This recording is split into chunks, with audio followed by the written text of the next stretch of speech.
La question de cette table ronde, donc Hauts-de-France, naissance d'une Energy Valley. Je vais présenter donc les participants. Donc nous avons à cette table Stéphane Ledé, directeur territorial Enedis. Philippe Lahaye, directeur régional GRDF client territoire Nord-Ouest, c'est Normandie et Hauts-de-France. Bonjour. Xavier Bourrat, directeur régional Hauts-de-France Total Énergie. Et Amélie Aignon, directeur général de Vercor. Alors, la dernière bonne nouvelle dans la région, en février dernier, Vercor a annoncé l'implantation d'une gigafactory. C'est la 3e gigafactory à arriver dans cette région, après Envision à Douai, près de l'usine Renault, et ACC à Douvrin, près de Lens, sur l'ex-française de mécanique pour Stellantis. Donc la région, Xavier Bertrand l'a rappelé, c'est la première région automobile de France. On est même l'une des premières en Europe. On a 7 constructeurs automobiles. Ça fait 15 000 emplois et on a plus de 150 équipementiers. Ça fait plus de 30 000 emplois dans la région. Je vais commencer par Amélie Aignon. Vous êtes donc la nouvelle directrice générale de Vercor, l'une des 3 gigafactories qui va s'implanter près de Dunkerque. Donc, le choix de l'énergie a guidé votre implantation. Est-ce que voilà, vous êtes un joueur parmi les 3? Dites-nous en plus sur le choix des Hauts-de-France. Oui, merci beaucoup. Alors, déjà, on a été beaucoup cités ce matin, donc on est très flattés. Parce que ça montre en fait plein d'éléments qui ont été présentés. C'est quand tout le monde s'y met, ça fonctionne et ça attire des nouveaux projets. Donc je vais peut-être revenir sur ce qu'est Vercor très rapidement pour expliquer le pourquoi. Donc je pense déjà la première chose, c'est que la construction d'une filière batterie pour les véhicules électriques, c'est une volonté européenne, française et régionale. Et c'est vrai qu'on en est l'exemple vraiment flagrant, ainsi que les autres, de comment on fait pour que ça fonctionne. Donc en fait, il y a un besoin et c'est un des leviers de la décarbonation. Donc voilà, tout le monde s'y attaque et ça fonctionne. Donc pourquoi les Hauts-de-France? Alors première chose, la volonté régionale. Elle a été citée à plusieurs reprises, tant par le président de la région que par le président du conseil régional. J'y ajouterai à ça les acteurs locaux. Parce qu'après, il faut aller dans une ville, sur un territoire plus petit. Où il y a des sous-traitants. Voilà, il y a tous les sous-traitants. Et nous, en fait, ce que l'on a eu, c'est une volonté régionale qui est concrète et qui aide. Je vais venir un petit peu plus après, c'est-à-dire comment c'est un développement rapide. Si je reprends le point qui a été fait sur, il y a une fenêtre de tir qui est maintenant. Si on veut aller vite, en fait, on ne peut pas passer 4-5 ans à avoir des autorisations pour le permis de construire, pour tous les sujets du quotidien des entrepreneurs. Et en fait, il y a eu une mobilisation des acteurs locaux de rendre ça possible, c'est-à-dire le Grand Port Maritime qui prépare les terrains pour les industriels. On parle d'énergie, je vais parler d'RTE. On a un représentant d'Enedis, mais aujourd'hui, il y a un poste électrique qui est prêt à proximité du terrain. Il fallait l'électricité, effectivement, en quantité important. Voilà, et quand c'est réfléchi d'avance, c'est accéléré, ça a un atout extraordinaire pour pouvoir envisager un projet dans un délai raisonnable. Et puis, les constructeurs automobiles, on en a parlé. Nous, le projet est articulé avec un des constructeurs qui est Renault, qui développe Electricity. Donc voilà, il y a tous ces facteurs clés qui ont permis de choisir Dunkerque parmi 40 sites. Exactement. Rappelons-le. Et ensuite, si on parle de l'énergie en particulier, donc pour faire des batteries, il faut de l'énergie. Et il faut de l'électricité, mais il y a aussi besoin de chaleur. Donc il y a un point très important, c'est que depuis quelques années, le territoire dunkerquois a une dynamique industrielle et cherche à développer des infrastructures, des réseaux communs. Et en fait, la première pierre, c'est un réseau de chaleur. Et c'est un des facteurs aussi qui a été déterminant. C'est-à-dire le réseau de chaleur peut aider à apporter quasiment la moitié des besoins énergétiques de l'entreprise. Oui, énergie circulaire, de la même manière, on réutilise les réseaux de chaleur, de vapeur. Et puis de l'énergie décarbonée. Le PR, le parc éolien. Effectivement, tout fait sens. Il y a un contexte, un écosystème, des choses qui ont fait que vous avez choisi Dunkerque. Je vais donner la parole à Stéphane Ledé, directeur territorial Nord Enedis. Pour vous, on est déjà de toute façon dans une Energy Valley. Il y a beaucoup de projets. Est-ce que vous pouvez nous parler des projets de souveraineté énergétique de la région et de la France? Aujourd'hui, on a à peu près 25% de la consommation énergétique qui est électrique. En 2050, on aura 55% de la consommation qui sera électrique. J'ai envie de vous dire, on va parler, bien sûr, je vais vous parler de souveraineté énergétique, d'excellence, mais d'excellence électrique, c'est un peu mon métier, évidemment. Pourquoi ? Parce que aujourd'hui, notre métier, le métier d'Enedis, c'est et c'est un peu notre métier à tous, de décarboner la société et l'industrie, et d'être une référence dans cette décarbonation. Accompagner les projets. Et accompagner les projets. Et bien sûr, d'accompagner la transition écologique de façon un peu plus large. Alors, on sait que sur la production, ça a été évoqué aussi avec le président de la région, on est leader. On dit toujours que Dunkerque, c'est la première plateforme énergétique européenne. On sait qu'on a 6 réacteurs de 900 mégawatts en nucléaire. On sait aussi, le président de la région l'a rappelé tout à l'heure, qu'on est très doté en éolien. On a à peu près la même puissance installée. Mais savez-vous aussi qu'on est leader aussi sur la région Hauts-de-France en autoconsommation collective. C'est-à-dire qu'on a une trentaine de projets qui sont déjà actifs, donc majoritairement à base de solaire. Et donc là, c'est aussi une ouverture qu'on travaille. Est-ce que le solaire, ça fonctionne dans la région ? Parce que le solaire, ça fonctionne, mais dans ces projets d'autoconso collectif qu'on accompagne côté Enedis, il y en a aussi une trentaine d'autres dans les tiroirs. On fait 25% des projets d'autoconso collective en France, dont le premier projet qui était à base de micro-hydraulique à Golzin. Donc, vous voyez, on est à la fois une région hydraulique, on est aussi une région solaire.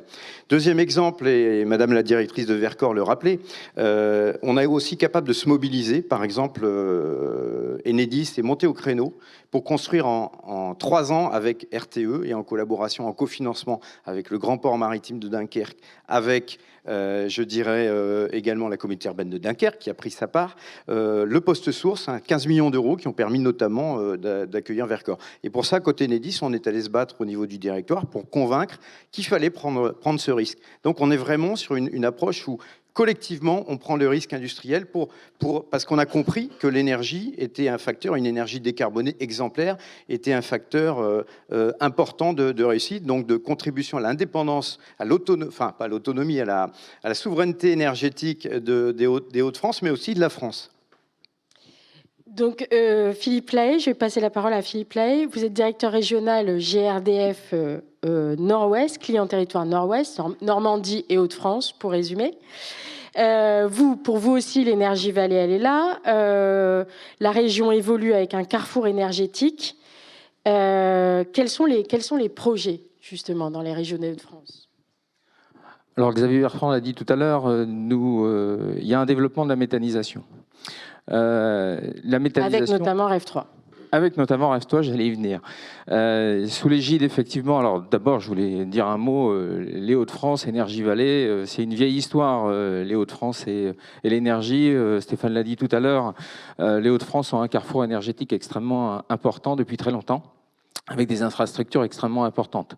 Il citait Gravelines, on peut citer aussi le terminal méthanier de Dunkerque. Juste un chiffre, le terminal méthanier de Dunkerque à lui seul apportera plus d'un quart de la consommation de gaz en 2022. On a aussi du gaz qui arrive de Norvège par l'atterrage qui arrive à Dunkerque. On a aussi le gaz qui arrive depuis les Pays-Bas. Donc un carrefour européen du gaz et même de toutes les énergies extrêmement important, mais qui est en train de se transformer. Ces infrastructures, Nicolas Bouzou l'a dit tout à l'heure, sont des éléments importants qui continuent à se développer. 25 000 km de réseau, on l'oublie souvent en gaz parce qu'on ne les voit pas, les réseaux. Pour autant, ils sont bien là, ils permettent de faire le lien entre la production. Ils pourront demain faire le lien entre la production locale et la consommation dans les Hauts-de-France et même sur l'ensemble de la France. Alors les projets méthanisation, c'est quoi? C'est de la dégradation de déchets qui permet de produire du gaz qu'on peut réinjecter dans nos réseaux et de disposer d'une énergie décarbonée, une énergie renouvelable et d'une énergie produite localement. Donc aujourd'hui, on a à peu près une production qui correspond à l'alimentation de 150 000 logements. Avec la région, nous avons lancé un comité opérationnel régional pour le biométhane injecté. auxquels s'associent la Chambre de commerce, la Chambre d'agriculture, l'ADEME, nos partenaires bancaires, les gestionnaires d'infrastructures et bien sûr l'ensemble de la filière, et qui permet de cibler, de doubler ce volume d'ici 2025, d'atteindre plus de 20% de la production, de la consommation de gaz produite localement à l'horizon 2030, ce qui représente environ 30 000 emplois en cible. Voilà en gros les projets que nous avons à date, plus quelques autres sur lesquels je reviendrai. Donc effectivement, vous vous transformez. Xavier Bourrat, vous êtes directeur régional Hauts-de-France Total Énergie. Total aussi est devenu Total Énergie. On passe d'un groupe qui produit des hydrocarbures à un groupe multi-énergie avec des ambitions très fortes pour la région. Alors oui, notre mission, hein, ça l'était, ça l'est et ça le sera, c'est de proposer de l'énergie disponible, abordable et décarbonée. Disponible, on l'a vu récemment, ça peut poser un vrai problème et on le verra peut-être dans le futur. Abordable, on est en pleine crise énergétique aujourd'hui sur les prix. Et décarboné, ben ça devient de plus important. Donc on a vraiment ces trois branches et qui ne sont pas indépendantes les unes des autres. Alors, nous, Total Énergie, effectivement, on se transforme. C'est Total Énergie avec un S. On veut être présent sur toutes les énergies. On va continuer à faire des hydrocarbures, du gaz naturel, notamment en énergie de transition. Pour vous donner un petit chiffre, hein, cette année, au niveau mondial, nous allons investir plus de 4 milliards de dollars, donc d'euros, dans les énergies décarbonées. Alors en Hauts-de-France, Total Énergie, c'est 1800 collaborateurs, 1800 emplois directs, qui chacun œuvre à essayer de décarboner nos activités, tout en gardant cette disponibilité et garder ces énergies abordables. Alors, quelques chiffres aussi, si on parle d'énergie renouvelable, nous avons aujourd'hui 10 sites de production en éolien et en photovoltaïque dans les Hauts-de-France, 7 autres dont les travaux ne devraient pas tarder à commencer, et nous avons de fortes ambitions sur le photovoltaïque. On espère avoir de belles annonces à faire bientôt. Alors, ce n'est pas que les énergies renouvelables, c'est également la mobilité électrique, qui peut être un sujet du jour. Nous avons équipé aujourd'hui plus de 10 stations en point de charge rapide, ultra rapide, et nous avons un peu plus de 300 bornes, enfin points de charge, pardon, actifs sur la région, et nous les développons fortement. On a parlé de méthanisation de biogaz. Nous sommes aujourd'hui le premier méthaniseur de France. Nous n'avons pas encore de site dans les Hauts-de-France, mais croyez-moi, j'y œuvre. Et j'espère aussi qu'on aura bientôt de belles annonces à faire. Accélérer sur ces projets biogaz. Exactement, on accélère vraiment dans toutes ces énergies. Je veux citer d'autres projets régionaux. On parle de Gigafactory. Alors, nous sommes aussi dans la Gigafactory ACC à Douvrin. Nous sommes partenaires avec Stellantis et Mercedes, donc qui devrait voir le jour bientôt. Enfin, en tout cas pour la première pierre. Également, quand on parle d'électricité, électricité renouvelable, et ça, mes collègues le savent bien, on a la question du stockage qui se pose. Donc nous avons ouvert en début d'année le plus grand site de stockage d'électricité de France, sur notre site de Dunkerque, à l'établissement des Flandres. Imaginez-vous 27 containers maritimes qui stockent 61 mégawatts de batterie. Donc ça sert à RTE à équilibrer le réseau. On travaille aussi en R&D. On a parlé aux tables rondes précédentes d'innovation. Donc l'innovation, c'est quand même dans notre ADN. Donc là, aujourd'hui, de gros budgets sont alloués à l'innovation dans les renouvelables. Je vais citer deux petits projets qu'on a sur les Hauts-de-France. Un premier, alors toujours à Dunkerque, hein, sur notre site de Dunkerque, on a de la place. Un projet qui s'appelait Biotefuel, qui consistait à gazéifier de la biomasse, enfin du bois, des résidus de bois, pour produire un carburant liquide. Donc le procédé marche, le procédé a été vérifié.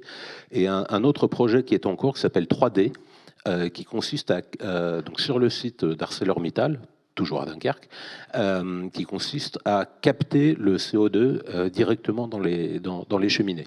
Voilà, donc tout ça pour dire que la décarbonation, c'est vraiment... Ça innove, ça avance. Voilà, et on accélère, et on va accélérer encore plus dans les années qui viennent.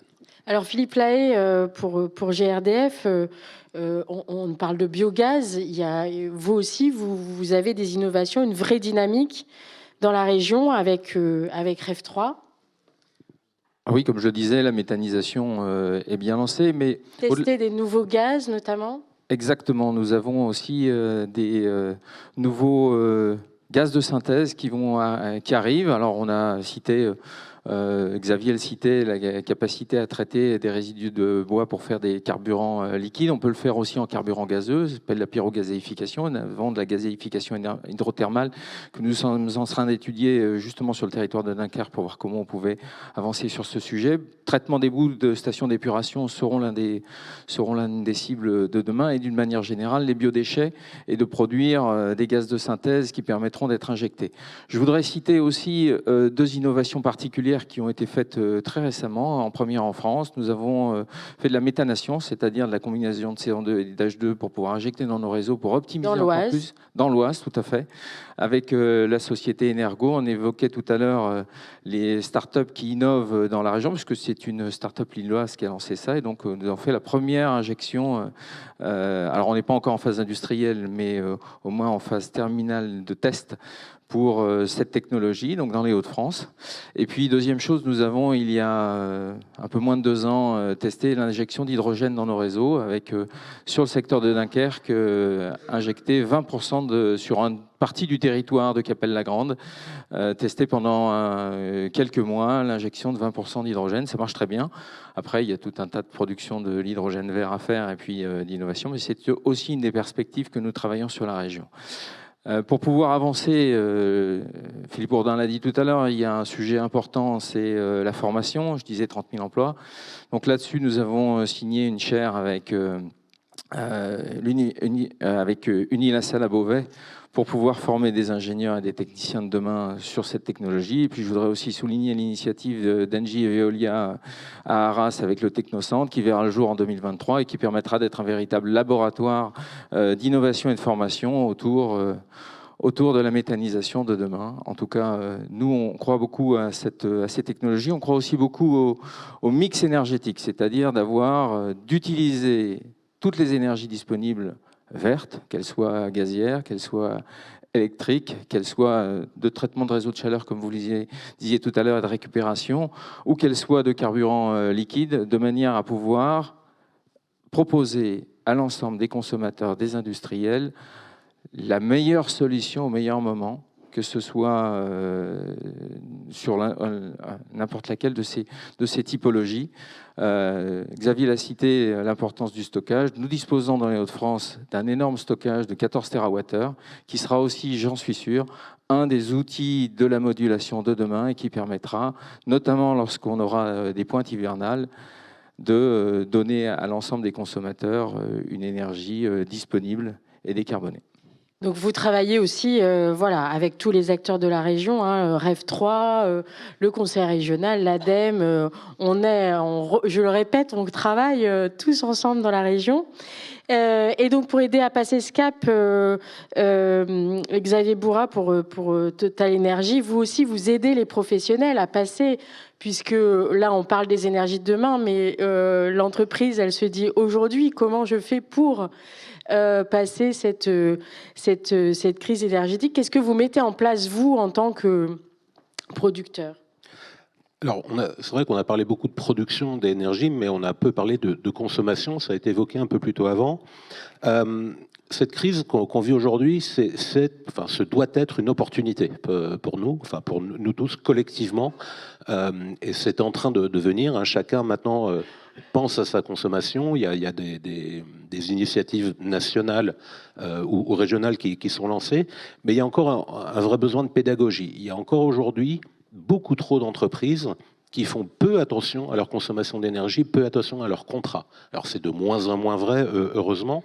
Donc on est là, nous, les énergéticiens, là, je parle vraiment au sens large, on est là pour conseiller nos clients, les aider à mieux comprendre leur consommation et surtout à améliorer leur consommation. L'efficacité énergétique aujourd'hui devient une priorité, ça ne l'est pas encore assez.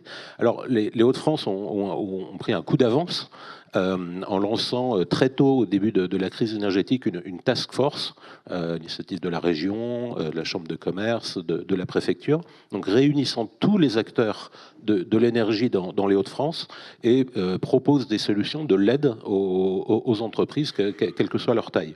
Je cite aussi une initiative de la Chambre des métiers à laquelle nous participons, donc là qui va vraiment viser les artisans dont l'énergie devient une partie importante de leur métier, mais qui pour certains ne l'était pas. Donc on aide les moyens artisans à mieux comprendre l'énergie.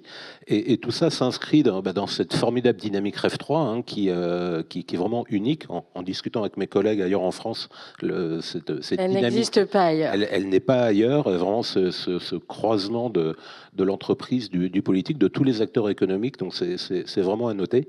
Et je précise aussi qu'on aide les particuliers aussi à moins consommer. On lance des opérations de récompense de la plus faible consommation. Des économies d'énergie, vous avez lancé. Alors, il y a cette question de l'énergie, et puis il y a là aussi la question voilà, des implantations. Alors là, juste avant cette table, on parlait de certains délais, mais vous, Amélie Aignan, on va parler un peu du calendrier Vercors. Le défi est immense. On parle de 300 000 véhicules que vous allez commencer à équiper par an en 2025. Autant vous dire que c'est demain. Et donc, on va voilà, montrer l'exemple en matière d'installation très rapide. Sur votre calendrier et les défis que vous avez, vous allez voir, on va aller très vite sur ce sujet dans la région. Voilà. Et donc la question, c'est un petit peu comment on va faire. Donc, en termes de formation aussi, voilà. La question est présente. Hein. Alors du coup, je vais commencer par la partie compétences. Parce qu'évidemment, aujourd'hui, le monde de la batterie, on n'a pas de compétences en Europe pour le faire rapide. Et en France... tout nouveau, il y a toute une filière à construire. Il faut tout construire. Donc la recette Vercors, dans un premier temps, c'est aujourd'hui, on a un petit peu moins de 240 employés et 38 nationalités. Donc ce qui a été fait, ça a été d'aller chercher partout dans le monde ceux qui savent faire dans tous les domaines de la batterie, que ce soit pour la R&D, le produit, le manufacturing, la vente, enfin voilà. Donc on a été chercher tous ceux qui savent faire et il va falloir former en local et recruter. Donc l'étape suivante, ça va être à travers un lancement École de la batterie qui a été fait avec des acteurs locaux et nationaux, de former. Et donc, il va falloir recruter 1600 personnes par an. Alors, ça, c'est effectivement l'ambition, la cible. Et le but, c'est pas uniquement Vercors aussi, c'est important de le dire. Parce que toute une filière, finalement. Filière, vous êtes et tous ensemble. Et nous, c'est 1200 emplois pour la région à Dunkerque à l'horizon, peut-être un petit peu plus loin que 2025, parce qu'il y a une montée en puissance. Donc, voilà, premier point, les compétences pour démarrer et ensuite pour former la relève, et la relève localement. Ensuite, c'est un point absolument crucial, c'est comment se financer. Quelque chose qui a été mentionné aussi plusieurs fois aujourd'hui, c'est il faut avoir les bons acteurs autour. Donc nous, on a premier et deuxième tour de table qui ont été faits avec des partenaires qui ont pris part, je dirais, à la société, qui sont très solides, qui accompagnent, qui y croient et qui cherchent aussi à développer la filière. Donc voilà. Les investissements sont conséquents. Hein. On parle de 1,3 à 1,5 milliard d'euros. C'est ça, pour la Gigafactory. On a aussi en fait un client qui s'appelle Renault, qui permet, quand on a un client crédible et solide, ça permet aussi de se financer. Et puis, je dirais, il y a un point important, c'est aujourd'hui, la stratégie, c'est de développer d'abord une batterie qui marche, où on sait faire, et on fera l'innovation dans un deuxième temps. Et ce qui peut aussi peut-être, je dirais, à l'encontre de certains exemples qui ont été aujourd'hui sur l'innovation, mais quand on veut aller vite, on prend et on fait ce qui marche et on se focalise sur l'exécution. Donc dans un premier temps, c'est ça notre stratégie, et puis c'est d'y aller par petites étapes. Donc il y a un labo de R&D qui fonctionne déjà, qu'on a inauguré le mois dernier à Grenoble. Ensuite, on monte une ligne pilote qui fonctionnera dans 6 mois. Et ensuite, la Gigafactory. Et en étant capable de construire chaque étape d'essuyer, Et chaque je dirais, étape. l'expérience, les plates sur chaque étape. On va y arriver pour 2025. Voilà. Et chaque étape, toute la région, tous les acteurs travaillent ensemble. Ça montre, merci pour ce débat, ça montre que la région a tous les atouts pour prendre le lead sur l'énergie, notamment du futur. On va se transformer, on va s'adapter, on va y arriver. Merci à vous. Merci. Merci.